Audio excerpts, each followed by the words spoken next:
Maqaangoo Abbabee Taaddaseen jedhama. Leenjisaa kubbaa miilaa bulchiinsa magaalaa Gimbiiti. Dorgommii har'aa nuufi baay'ee gaariidha. Wanti nuyi barbaadaa turre har'aa warra afurii adda baasuudhaaf meedaaliin. Warra afur shaampiyoonaa Itoophiyaa irratti hirmaatan keessaa tokko magaalaa keenya gochuudhaaf dirricha seenne jechuudha.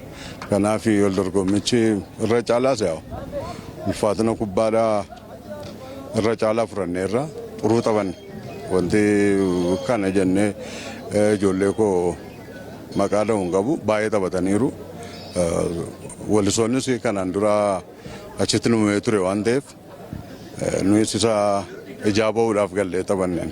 Kanaaf taphni nuyi irra taphanne baay'ee gaariidha. Magaalaan Gimbii si'a lama shaampiyoonaa Itoophiyaadhaaf dabarteeti. Amma immoo har'a sadaffaa sadarbaa jirti. Nuyi hanqinoota baay'eedha kan addaatti mul'achaa jiru. Wanti nuyi ilaalle jira akka ogummaa keenyaatti isa waan sirreessinu natti fakkaata. Isa duwwaa miti. Wal dorgommii shaampiyoonaa lamaan irratti hanqinootni nutti mul'atan hanqina kubbaatu hin ta'in hanqina qindoominaan nutti mul'achaa ture. Ammoo sochiisoo gaggeessaa ture. Tokko yeroo dhangaluu dhabuu, tokko eegii achi geenye booda immoo qilleensa sanaa wajjin wal baruu dadhabuu. Inni gara biraa ijoolleen karaarra deemaa turan makiinaa warri hin jaallanne jiru baay'ee rakkachaa turan. Isa sirreessinee jennaan baranaa amma tokko waggaa sadaffaa keenya waan ta'eef carraa bara darbeerraa baay'ee gara 8 gara 16 gara 16 8 afurii keessa galuudhaaf amleen goranne yaada. Amma qabxiin ulaa kana jiru tokkoffaa lammaffaa sadaffaa arfaffaa bahuu keessaa isa xumurreera. Amma gara qabxii warra kaan keessa lammaffaa harka keenya keessa gashuudhaaf deemna. Sadaffaan immoo tokkoffaan immoo carraa namaatiin kan inni murtaa'u. Kanaaf deeggartoonni keenya baay'ee isaan jaallan baay'ee nu deeggaru. Akkuma laaltuu aduu keessa ta'anii jiruu isaanii dhiisanii magaalaa keenya deeggaraa jiru. Isaan duwwaa miti warri godina keenya keessa jiranis warri geggeessitooti keenya godinarra jiran magaalaarra jiranis magaalittii akka waamsisaa jiru waan beekaniif baay'ee itti gammadaa jiru. Isaanis baay'ee nu gargaaraa jiru.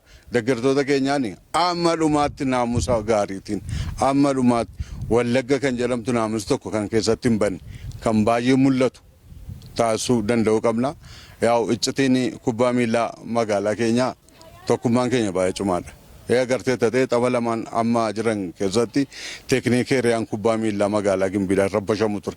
Wantoota nutti mul'atu wantoota nuyi hanqina qabnu hundumaa teenyee of ilaalle akkasumas deeggartooti keenya hanqina akkasii qabdu hanqina naamusaa qabdu lafa teekniikii riyaadhaati ijoolleen keessa hin taphatu. Kanaaf achirratti sirreessaati kottaa jennaan sirreessinee dhufneerra. Kubbaa miilaa egaa akkuma beekamuudhaan tokkoffaa baatee lammaffaa sadaffaa bahuun jira. Deeggartooti keenya kan isaan barbaadan magaalaa Gimbii dirree kana irratti yeroo hundumaa tokkoffaadhaan barbaadu.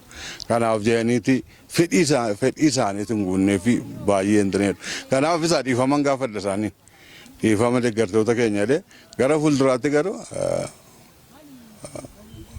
beekamaadha bakka magaalaan Gimbii sichi waan dhaabbatu natti hin fakkaatu. Jalqabaa kubbaa miilaa keessatti chaalenjii baachuudha. Moo'amuurraa gara mootti deebi'uun baay'ee nama rakkisa waan ta'eef kana gooneerra amma immoo gara fuulduraatti baay'ee isin deeggarra baay'ee isin gammachiisuuf deemna. Isin immoo naamusa godhaa abdiin kutatinaa kubbaa miilaadha jechuun barbaade galatoomaa.